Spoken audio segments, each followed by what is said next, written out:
ನಮಸ್ಕಾರ. ಪ್ರಜಾರಾಜ್ಯ ಕನ್ನಡ ನ್ಯೂಸ್ಗೆ ಸ್ವಾಗತ. ನಾನು ರಾಮಗೌಡ ಪಾಟೀಲ್.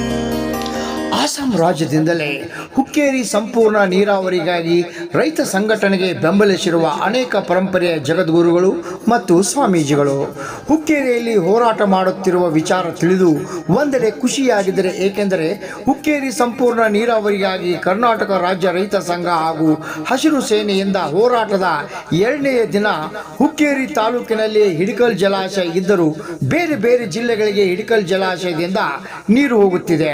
ನೀರು ಇಲ್ಲ ಎನ್ನುವುದು ಕಾಳಜಿ ವಹಿಸಿ ಕಾರ್ಯವನ್ನು ಮಾಡಬೇಕು ಎಂದು ಈ ಸಂದರ್ಭದಲ್ಲಿ ಆಗ್ರಹಿಸುತ್ತೇವೆ. ಮೊದಲು ಕೂಡ ಬೆಂಬಲಿಸುತ್ತಲೇ ಬಂದಿದ್ದೇವೆ. ಪೂರ್ವ ನಿಯೋಜಿತ ಕಾರ್ಯಕ್ರಮ ಅಸ್ಸಾಂ ರಾಜ್ಯದಲ್ಲಿ ನಮ್ಮದು ಇರುವುದರಿಂದ ನಾವು ಅನಿವಾರ್ಯವಾಗಿ ಹೋರಾಟದಲ್ಲಿ ಭಾಗಿಯಾಗಲು ಆಗುತ್ತಿಲ್ಲ.